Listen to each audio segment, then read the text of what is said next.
বিগত শেখ হাসিনা সরকারের অত্যন্ত প্রভাবশালী উপদেষ্টা ছিলেন সালমান এফ রহমান। সেই সালমান এফ রহমানের বাড়ির সামনে এখন আমি দাঁড়িয়ে আছি।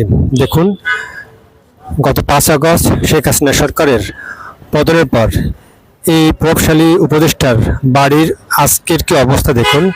ওই দিনই এই বাড়িতে বিক্ষুব্ধ মানুষেরা অগ্নিসংযোগ করে, এরপর বাড়িটি মোটামুটি পুড়ে ভস্মীভূত হয়ে যায়।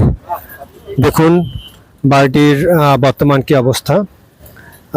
বাড়িটির পুরোটি গেট সহ ভিতরে দেখতে পাচ্ছেন যে বেশ কিছু গাড়ি রয়েছে, সবই কিন্তু পুড়ে আসলে ভস্মীভূত হয়েছে। দেখুন পুরো বাড়িটির অবস্থা। প্রভাবশালী যে উপদেষ্টা বিগত সরকারের, তার বাড়ির বর্তমান এই হাল।